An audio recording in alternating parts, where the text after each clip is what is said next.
Good morning and welcome to the Mike and the Haas Show, powered by the Yum Yum Shop on the Pulse in New Hampshire. I'm Mike Danae, and alongside Charlie Hossack, we are Mike and the Haas. Dog, Charlie.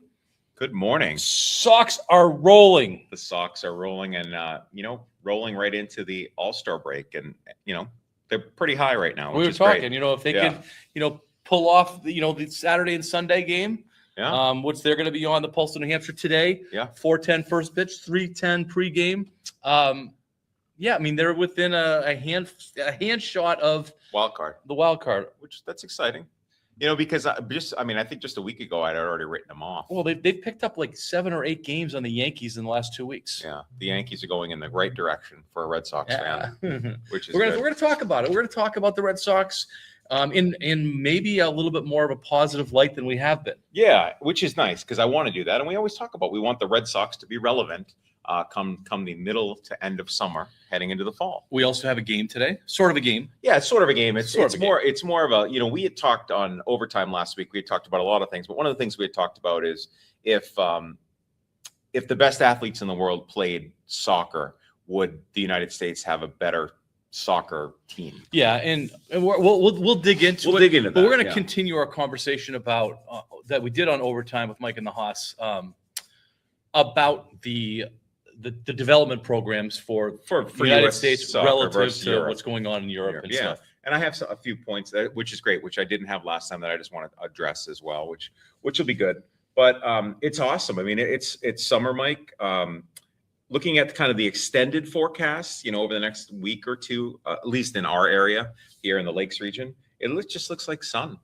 Just sun. Just looks like sun, which makes me happy. I like sun and warmth. I had texted you in the past day or two. Well, I text you every day, right? But on the past day or two, I had a baseball game that I umpired, and I honestly, and I don't usually feel this way, but I honestly felt like I was going to melt. It was that hot, and I'm not sure why. And actually, I do know why. Is because the field that I umpired at has zero shade. Like can't. It wasn't. No, it wasn't here. You can't even I couldn't even escape. Like sometimes, like a dugout will throw some shade. This was like there was no place to go. So it was just really warm. All right, let's get this thing going. Mike and the Haas is powered by the Yum Yum Shop, located in the heart of downtown Wolfboro, and can be found on the Pulse of New Hampshire radio stations all over the world on the Pulse of New Hampshire app. You can always catch up and listen to our previous shows on the Pulse Podcast Network, Spreaker, Audible, Amazon Music, or wherever you get your podcasts. The Yum Yum Shop has over 100 varieties of fresh baked goods, including 6 different types of bread and a full-service ice cream bar, and, of course, their most famous item, the gingerbread cookie. Make sure to visit the Yum Yum Shop the next time you're in Wolfboro or online at yumyumshop.com. And while you're there, enter the discount code of Mike and the Haas to receive 20% off a Gingy Box. Now, you can watch our show live on Facebook Live or YouTube Live, and we thank the Heinz Group of Philadelphia and London for making that happen. And we also thank your lovely daughter for our social media. Thank you. Yeah, Abby appreciates that. And you can find us on X, on Instagram, TikTok, and as you said, Mike, Facebook and YouTube. So give Mike and the Haas a follow. All right. Opening Takes brought to you by the Back Bay Boathouse, where you can enjoy delicious food and drinks right next to the lake. Don't forget to order the $5 Mike and the Haas penalty box during happy hour, Monday through Friday from 3 to 5 p.m. So we've talked about the wing specials. Quickly note we have the king of the wings is sitting to my right. Yeah. So they also have a 30-inch lobster roll. I've seen pictures. Seen pictures. Have you seen it in person? No, I was with one of the guys that had that 30-inch lobster roll this morning, and I'm tempted. 30 inches, 2.5 pounds of lobster. So that's, not for yourself. Like you bring a buddy, right? I would bring a buddy, yes. Yeah. Or family. Yeah, I was going to say that, yeah. Or a football team. It looks awesome. Plus, I think you get like a side of fries or something with it too. I guess I wouldn't worry about the fries. Now, if I have a lobster roll, they can put anything they want with it. So lobster roll. Are you I know where you're going with this. All right, yeah. Are you a cold with mayonnaise? Or are you a warm with butter? I think I like both. Oh, sure. I would say I'm 60-40 cold with mayonnaise. Okay. And then the other part, with the warm with butter. I've had both regularly. Yeah. Not regularly because it's freaking expensive. Regularly, like I'm gonna once a week I have a lobster roll. Yeah. But I lean towards the cold with mayonnaise. Yeah. I would say I would probably lean towards the cold with mayonnaise, but I like both. Dog, what do you like? I do lemon and I spritz it on the tail. Oh my goodness! So you don't even need the bread. Nope. No, you're just straight up. You're looking out. No carbs for you, my man. That's All right. I want to talk about the Red Sox, and I want to swing this in a positive light. I know the opening question here: is there any chance that we have been wrong about Craig Breslow? Sure. I mean, obviously, there's a chance we could be wrong. We've Sure, been- and right now, at least for the past 10 days, we've been dead wrong. Sonny Gray, Mm-hmm. All-Star, Mhm. probably based on numbers, one of the top 2 pitchers in the American League. Yeah, based on numbers. Wilson Contreras, Yeah. All-Star. Yeah. Jake Bennett, they got in a trade from the Nationals. Lights out. Yeah. Yankees shut out just the other night. Chi Sox. Yep, shut out. Ranger Suarez, Yeah. lights out. Yeah. Signed him to a big deal. This one hurts a little bit more This for me. does hurt. I love this. This one hurts a little bit more, but Caleb Durbin is starting to come around. Yeah. I'm not going to get excited about a guy with a 650 OPS or batting average of 220. But we can agree But- that he no longer looks like a JV high school baseball player. He does not. He does not. He's still in that utility infielder range, but he has definitely come around. And just in Thursday's game, he hit the 2-run home run to win the game for him. Yeah. So It's good. there are some things. You know who's not performing very well? Who? The stars of the team, because Yeah. they're not performing at all. Yeah. Roman Anthony, Yeah. he's down in Fort Myers. Marcelo They sent Mayer. Marcelo Mayer Yeah. was just, you got to start talking about bust with these guys. Brian Bello. Brian Bello, who's Yeah. back up with the Sox, but they send him down to AAA. Yeah. I don't know what that start's going to look like. when he Christian comes up. Campbell. Christian Campbell hasn't sniffed the major league since late last year. Yeah. And 3 out of the 4 guys that we just talked about, they signed to big deals, and we applauded them at the time Yeah. about signing them early and trying to get out in front of it. And what seems to have happened is that these guys don't feel like they have to earn it. They're counting their money. They're Yeah. counting their money. And I used to really, really like that when they signed a guy early and they gave him the money early. Yeah. And so you had him for the 8-9 years. You didn't get into the arbitration stuff. You didn't get into the free agent stuff. You bought a couple of years of those free agency. I'm rethinking that. I'm rethinking it based on just what's happening here, that all of the faces of the Red Sox are not with the Red Sox, basically. Right. They're not with them. No, you're right. And we've been really hard on Craig Breslow, and I think there's still a lot of reasons to be hard on Craig Breslow.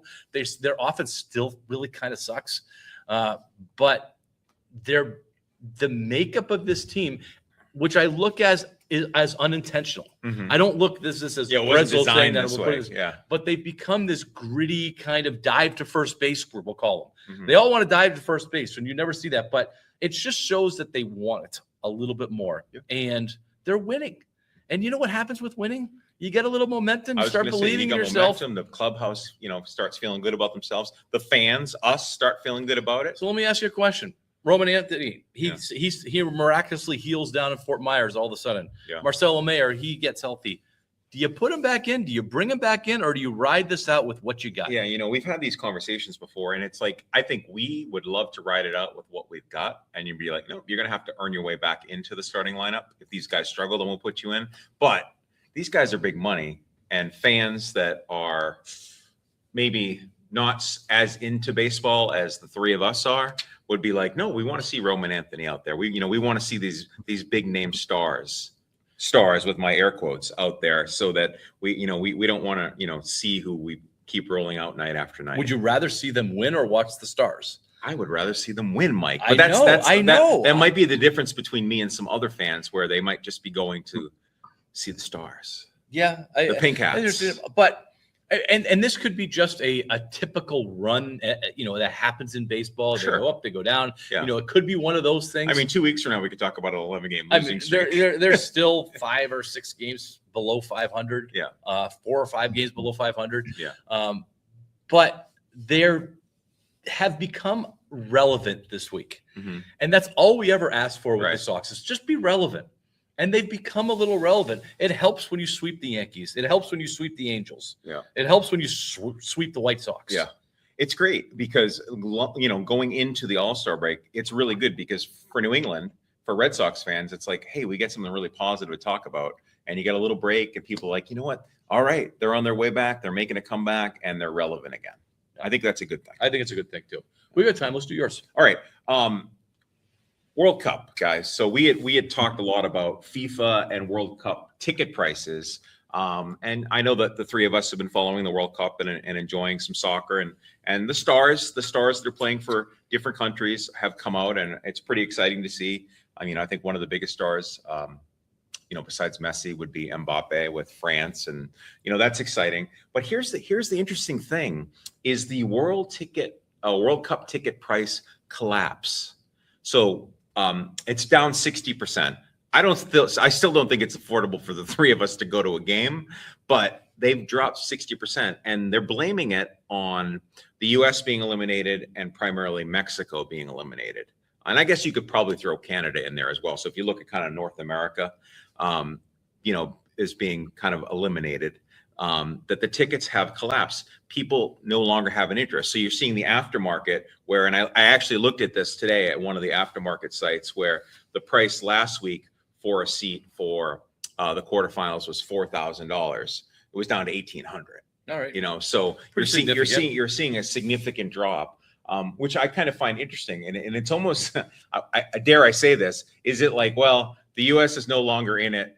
The United States really didn't care about World Cup soccer to begin with. And now they have even less of an interest in it because there isn't even the American team that they can root for. I don't know who thought the Americans were going to make it to the semifinals anyway. So I was kind of that. I don't know how they would be basing their interest on the American team or the United States team. How about Mexico? Well, same thing. I mean, the United States team and Mexican team have been kind of neck and neck for a while. Yeah. I just think it might be a little bit of fatigue.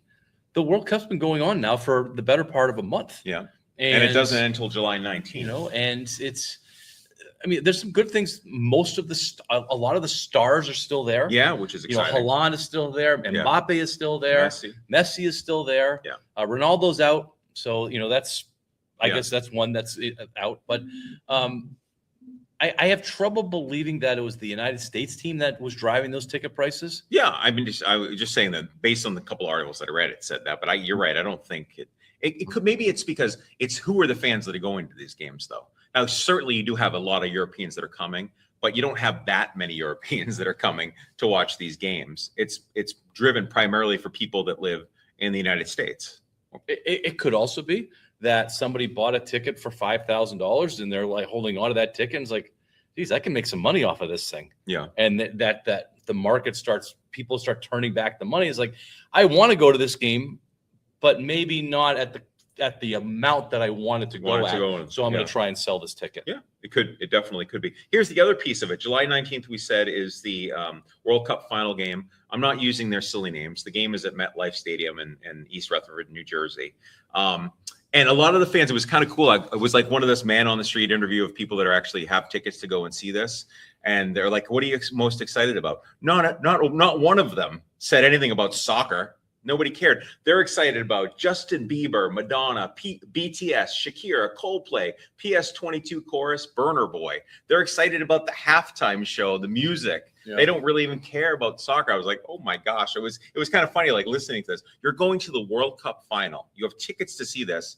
You could care less about the soccer. You just can't wait for the halftime show. There was people going to the Chiefs game to see Taylor Swift too. Yeah. So but I mean, it's kind of funny to see that. I mean, that clearly, I wouldn't mind seeing that all-star lineup of musical talent. And they keep adding people. Yeah, which is exciting. We're going to talk about World Cup a little bit more later because I want to talk about the fallout of the United States team losing and what that does to U.S. soccer. Yeah. But we'll be right back. More Mike and the Hoss. Hey, welcome back to Mike and Hoss on the Pulse of New Hampshire. There were some baseball changes this week that are going to affect every single youth baseball league in New Hampshire, or high school. Well, high school anyway. Yeah. And since it's going to affect New Hampshire, we put it in our New Hampshire sports section. Absolutely. New Hampshire Sports is brought to you by Bailey's Bubble. Family-owned and operated Bailey's Bubble in downtown Wolfboro serves the finest ice cream in the state from May through October. If you can't make it to Wolfboro for ice cream, you can still order their hot fudge, panucci, and butterscotch sauces at baileysbubble.com. My favorite sauce is their homemade hot fudge. When placing your order, don't forget to tell them that Mike and the Hoss sent you. So you're right, Mike. So this is the NFHS, the National Federation of High School. These are the baseball rule changes They're making changes for 2027. And then maybe the bigger thing is the bat rule changes for 2028. So for 2027, kind of some of the rules that are changing is they are offering up a double first base. It's going to become mandatory for all high school programs or schools. Schools can opt for a larger first base, an 18-inch base, or you're going to have the double base. We've seen it, soccer's had this forever. Softball. My gosh. Softball has had this forever, where you have the double base, and baseball is going to do that. Obviously, they're trying to eliminate injuries between runners and the first baseman. The other thing is eye shade. This is interesting. So it has to consist of a single solid stroke beneath each eye. So you can't have words, you can't have numbers, you can't have logos. So as umpires, Mike, we actually have to enforce this, which I personally think is ridiculous. I understand, we've seen it. You got eye black people like put on. It's like almost like a war paint. It is what it is. But is it really? My question for you, is it really impacting the game? There's no competitive advantage or disadvantage by putting as much. It's essentially makeup, as much eye black as you want. I agree. There's no competitive advantage. Yeah. So it's just but now it just has to be a single solid stroke, and we're going to have to enforce that. The tiebreaker option, they're going to go ahead and you can have tiebreaker. You can put a runner on second base. They're using this already at some of the lower levels of youth sports. We're using it, for example at tournament. Go ahead, Mike. I got a question. It says games can now optionally start each half inning. What is optionally? So is it going to be up to the teams? At the they have to, the but they both have to agree upon it. You have to agree upon what Okay. you're. So during our plate meeting, we'll have a conversation and say, okay, if we're going into extra innings, are we playing AKA traditional baseball, or are we putting a runner on second? Got it. And then it has to be agreed upon. Got it. Electronic communication, coaches. This is interesting. Coaches can now utilize one-way electronic communication to either their pitcher or their catcher, along with holding the scoring, their handheld. So essentially a phone, because a lot of coaches use Game Changer. Most coaches use that, or someone's using that. But now they can have that direct communication, whether it's with the pitcher or the catcher. And then here's the other one. I like this one, the defensive meetings. So the second baseman wants to talk to the shortstop. Okay, calls timeout. You can only have one. You can only have one meeting per inning. We've seen games where sometimes it can get a little out of hand. Yeah. So that's the other thing. And then the big thing, the 2028, the bat regulations. No, what about the recording devices? So the recording devices kind of piggybacks on the electronic communication that players are prohibited from wearing audio or video recording devices during games, other than either the catcher or the pitcher, depending upon who's going to have that communication device in their helmet. Or So nobody can have a GoPro on their hat when they're no, playing. you cannot have a GoPro on your hat Okay. or anything like that. So players cannot. Okay. Just at the beginning, the coach is going to say, I'm communicating with the catcher, I'm communicating with the pitcher. That's that. Okay. For calling I have balls, thoughts on right? most of these, but let's go to the bats. Okay, so 2028 bat regulations. So right now in high school baseball, you can only use USA BB Core, which is a drop 3.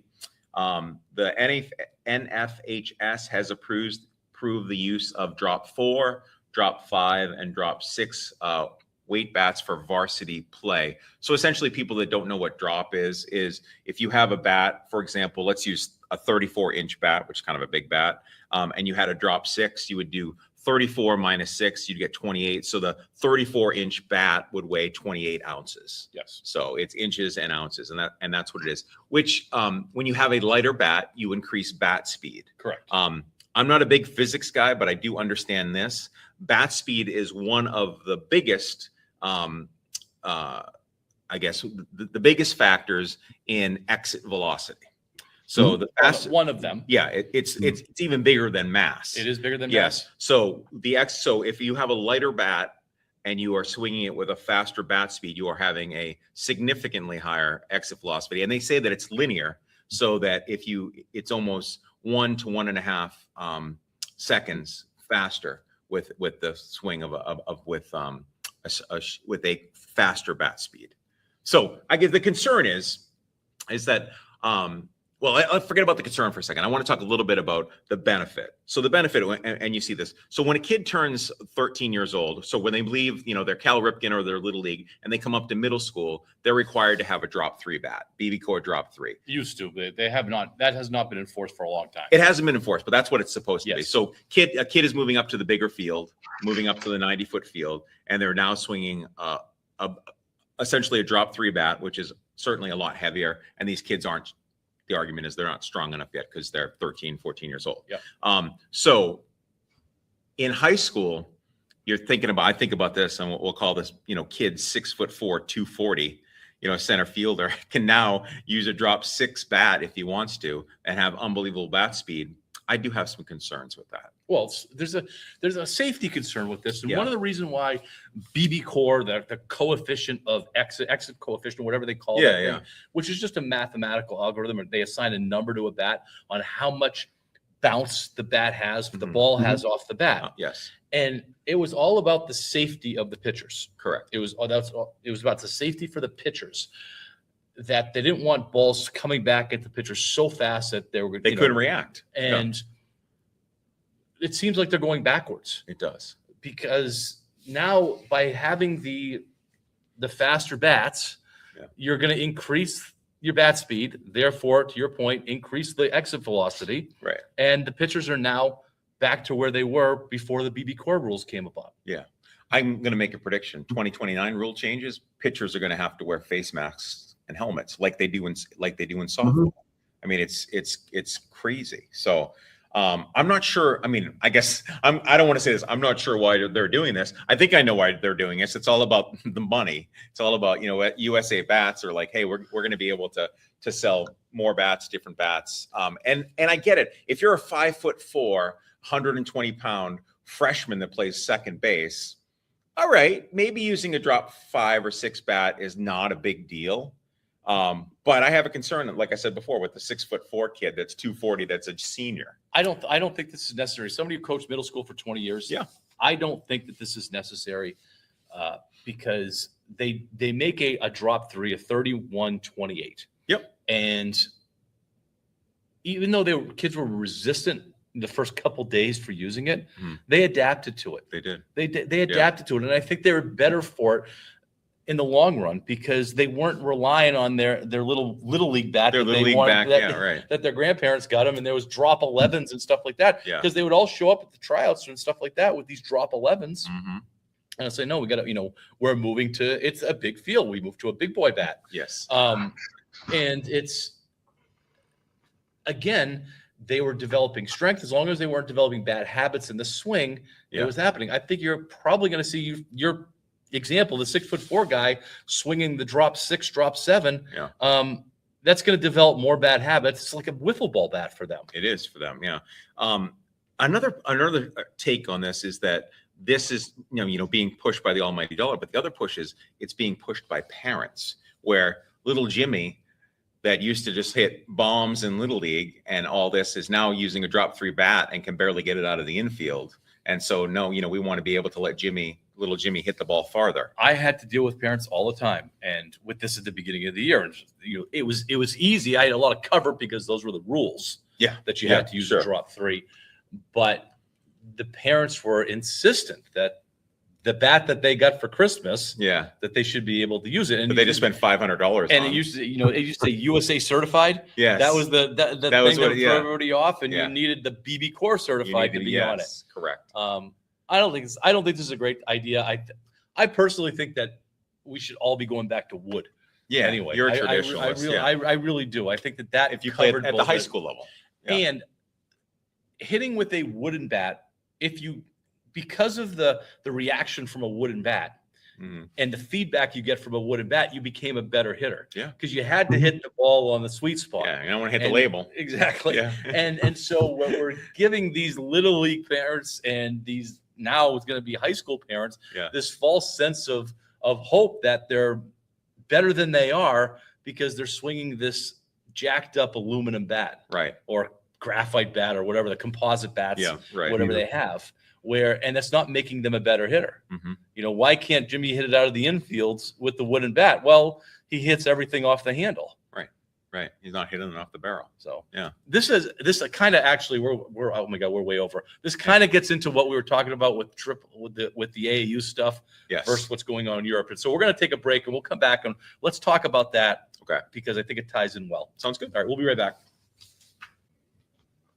Welcome back to Mike on the Hoss and the Pulse of New Hampshire.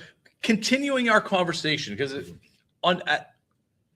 on Wednesday during overtime with Mike and the Hoss, that you Yeah. can find on the Pulse Podcast Network, we talked about the development model of the United States soccer. We kind of focused on soccer, but we went into other sports relative to the other countries. Right. And how much of a difference it is at the youth level and what the goals are at the youth level compared to in the United States compared to other countries. Right. You're talking about bats, and we talked about little Jimmy and because the parents for little Jimmy want him to hit home runs in Cal Ripken or Little League more than anything else. That's what they want. They don't care about the development. They care about the success of this. He wants Jimmy to hit dingers. That's it. Yeah. And they care about the success of what's happening at 11 years old rather than the development of what's happening at 11 years old. Right. And now that's moved into high school because we're no longer in high school. We're no longer developing players because we care more about their success. Right. Hence the smaller bats so that they can be more successful. Right. In Europe or in non-United States countries, and we talked about this on OT.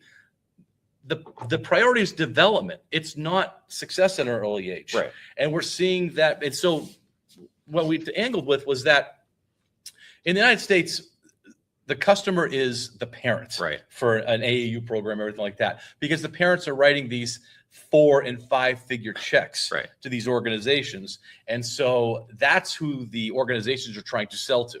They're trying to sell to the parent. So look, Jimmy's going to play 80 games for us this year. Right. And he's going to get all this new swag. Yeah. And we're going to get him to college or, whatever. Yeah. Whatever the promises are. Sure. Through his success. Right. At a younger age rather than through the development at a younger age. Where on the other side of it, in Europe, they don't even charge basically for their young programs. Right. They look for the development. And so that hopefully down the line, like a Lionel Messi or something like that, they'll get some pays back to the organization. Money they get money, and that's how the organization supports itself by success. Right. U.S. parents and players, all they care about is winning. It's about winning. It's not about development. Winning at 7, 8 years old. It's winning. Yeah, it's winning. And if they're not winning, then they're not finding success, and they're just going to a different AAU program. Well, I can't win with this one. I'm going to go win with this one.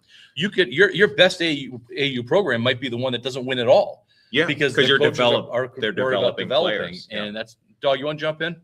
Does it feel like a grift, you guys? Trying to get the money, you know what I mean? Does it feel like a grift getting these 7, 8 year old kids? It totally is. As somebody who's, both Charlie and I were part of it, as parents, as coaches, and now obviously as broadcasters, that it is a grift. It is in a lot of ways. We're not saying that it's everybody out there is doing this, but we've talked about private equity involved with it. These are for-profit organizations. And so they're going to do everything that they can to create money. They're going to create money opportunities. And unfortunately, winning is tied with success rather than development. And so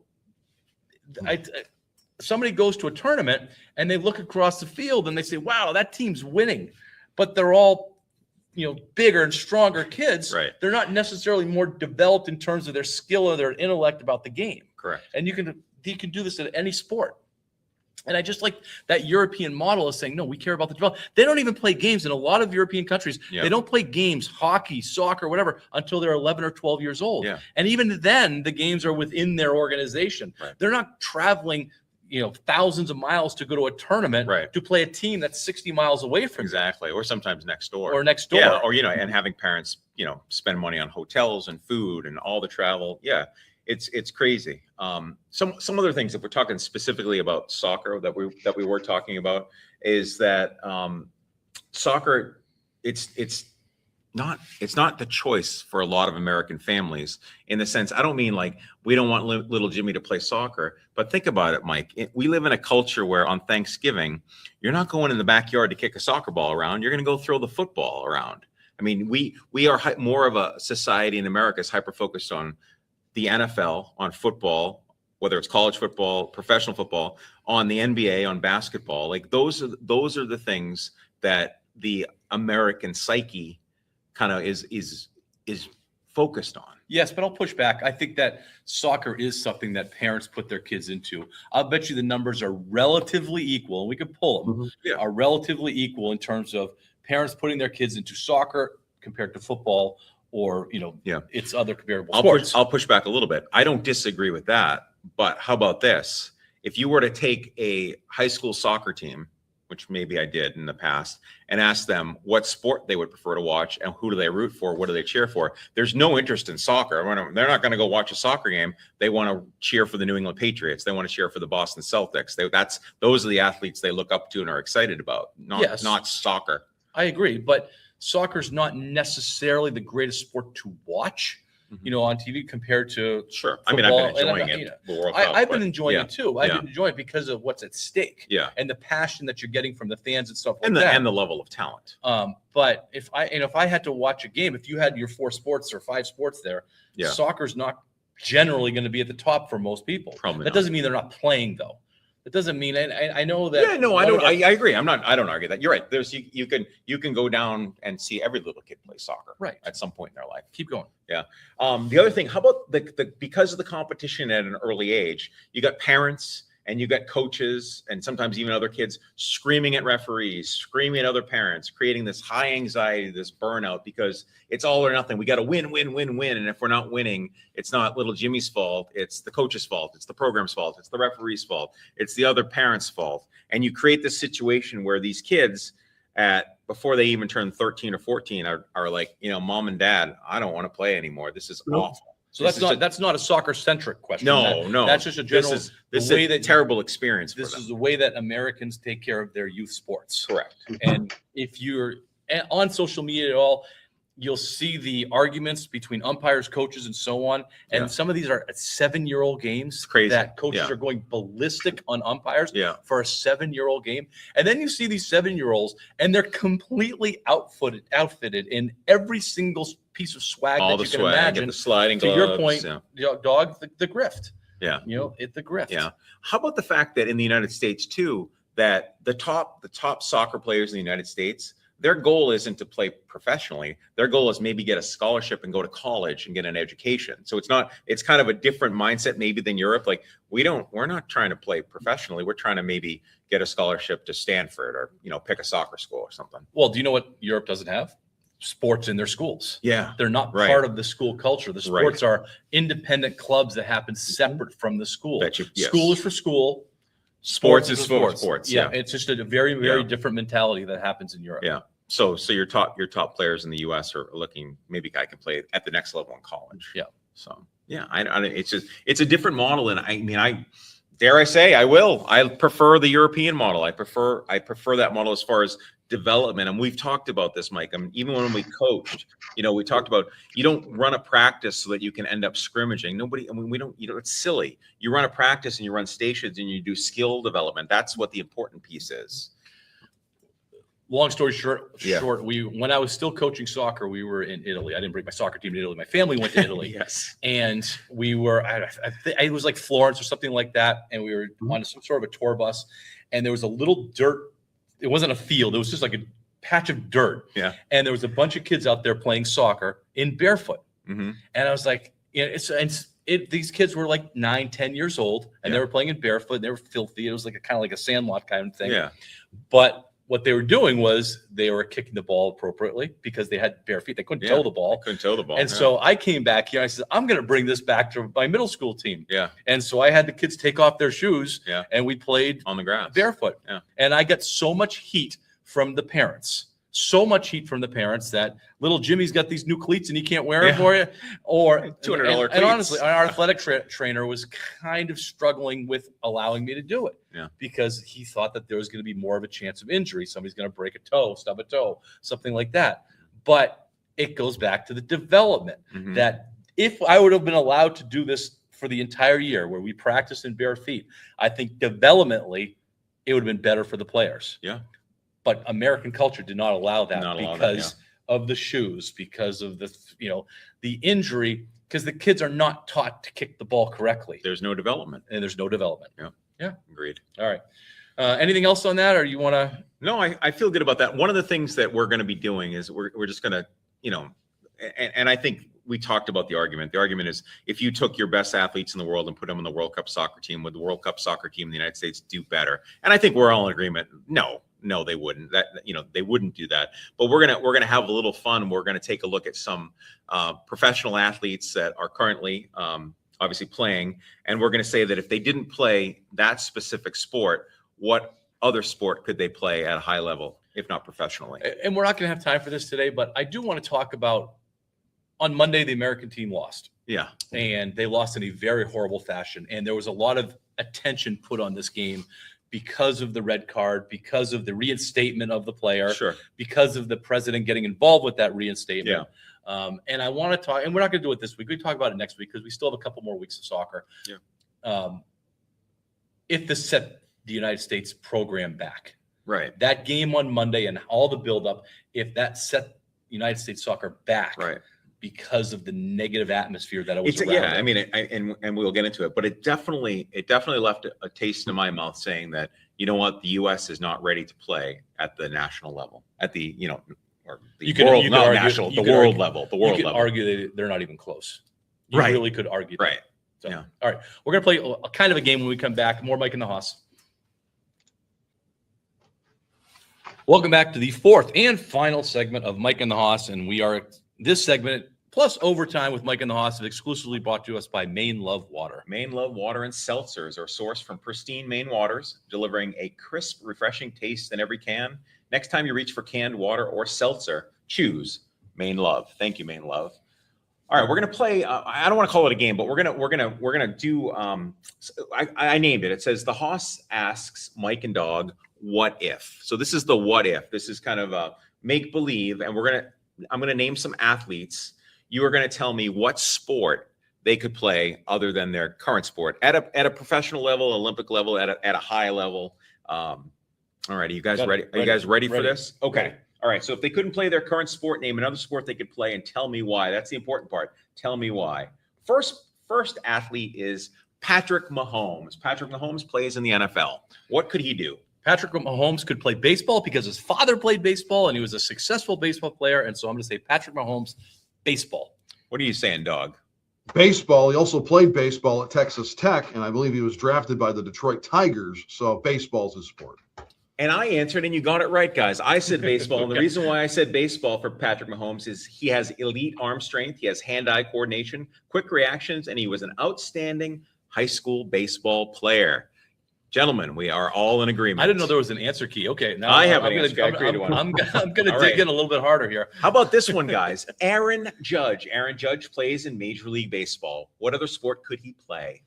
I believe Aaron Judge is 6'7", He is. 6'7", 280 pounds. 280 pounds. He's built pretty thick. I'm going to say football tight end because of his athletic build. Dog. I say basketball because he's big. All right. I don't disagree with either one. Mike kind of read my mind. Aaron Judge is 6'7", 280 pounds. He actually has surprising speed. He'd be a nightmare as an NFL tight end. All right.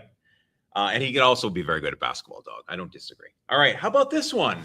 Maybe he's coming to Boston. Maybe not. LeBron James of the NBA. LeBron James could be. Geez, I already used tight end. You can use it again. I could use it tight. The athletic build, the speed, the quickness. I think he would be a very, very fierce tight end in the NFL. Dog. If you saw the commercial back when he signed with the Cleveland Browns, they did a parody of The Decision. Yes. He was a Yeah. safety, so he would be a cornerback in the NFL. Mike, gosh, we spent too much time together. I have LeBron James as an NFL tight end, his size, his speed, his hands, his explosiveness. I think he could potentially be an all-pro tight end. All right. How about this one? A little more Mike's flavor here. Connor McDavid of the NHL. Well, I believe that a hockey player can play any sport. Here we go. And there is a pretty good track record of hockey players playing golf and being successful at golf. Okay. So I would say Connor McDavid would be a great golfer. All right. Dog. Connor the Crusher crushing the ball on the golf course. All right. You're going with golf. I actually went, guys, with soccer. And the reason he has elite acceleration, vision, footwork, endurance, and creativity. They all translate well onto the soccer pitch. Okay. All right. Okay, how about this guy, the modern day Babe Ruth, Shohei Ohtani? What is he going to do? I mean, geez, that's a tough. I feel like he could do just about anything. He runs really well. I think any of these guys could do just about anything. I don't know about any of them, but I think, Ohtani, have you seen it? I mean, he steals bases. He's got a lot of speed. He pitches pretty well too. He pitches pretty well. I guess, is cricket allowed? Can I say anything's allowed? Yeah. I'm going to say he would be an amazing cricket player. All right. Dog. His build is vastly underrated. He could be a guy that could play basketball. Ooh, I like it. I actually picked golf, guys. Balance, rotational power, precision, focus, discipline. I have him as a golfer. So, Okay. all right. But I don't disagree with you. How about this guy? Boy, I like this guy. Saquon Barkley of the NFL. Have you seen his workouts, by the way? The way this guy works his out. Thighs are He's so, just massive. Dog, you want to go first on this one? I need to think this one through. Yes. I could actually picture Saquon Barkley because of his speed, because of his strength. I think he could be an enforcer on the hockey ice rink. I think you got him as a hockey player. Oh. I'm going to go baseball, and I'm thinking Ricky Henderson, leadoff kind of a guy, Ooh. power and speed. He's always going to get hit because those thighs are huge. The thighs. It's the thighs. Yes, I'm going with leadoff hitter in baseball. So baseball. I actually have him as an Olympic weightlifter, and the reason is the incredible lower body power, the explosiveness, the strength. So I think he could fit anywhere, guys. So with that, all right. How about this guy, Mr. Steph Curry of the NBA? I think that one's kind of easy. His touch, 3-point shooting, and he's better than a scratch golfer. So I got golf. Golf. What do you have, dog? He's doing golf tournaments all the time, and you see him on TV doing these golf tournaments all the time. So yeah, it's almost a fait accompli. When he's done with basketball, he's going to be playing golf. Yeah, I don't disagree. That's what I picked too. The golf. We know that he's a golfer. He's really good at it. So Steph Curry, the pro golfer. We got one more. Okay. Time for one Mike more. Trout. Mike Trout. What could Mike Trout do? I think Mike Trout, with his build, the way that he runs, would be an incredible, like a fullback. Fullback. in the NFL. Okay. Run over people. I got him playing right. fullback. All right. Kind of like a Christian McCaffrey-ish. I Yeah, mean, he's a running that would- back. But yeah. go ahead. What do you got, dog? Mike Trout will do his absolute damnedest to try out for the Philadelphia Eagles. His team, his hometown team. He's from Millville, New Jersey, but they root for Philly. Yeah. Linebacker or fullback, Philadelphia Eagles. That's awesome. I have him football player too, but I have him as a quarterback because of his strong arm, athleticism, leadership. Okay. And football was his best sport, believe it or not, growing up, Yeah. not baseball. I believe it. The way Yeah. that he's built, he's got that stocky Football build, guy. and Yeah. he's probably one of the top athletes in Sure. baseball, period, Yeah. and has been for the last 15 years. Yeah. I wish he wouldn't get hurt. For your sake, I wish he wouldn't get hurt. I know. I wish he would come to Boston too. No, that's not going to happen. That's not happening. All right. Maybe he'll come to the hospital or something like that. Stop Just meet with a specialist. Thanks for listening, everybody. We'll be back next week for more Mike and the Hoss. Catch Overtime with Mike and the Hoss on the Pulse Podcast Network, wherever you get your podcasts. Have a great week, everybody. Bye.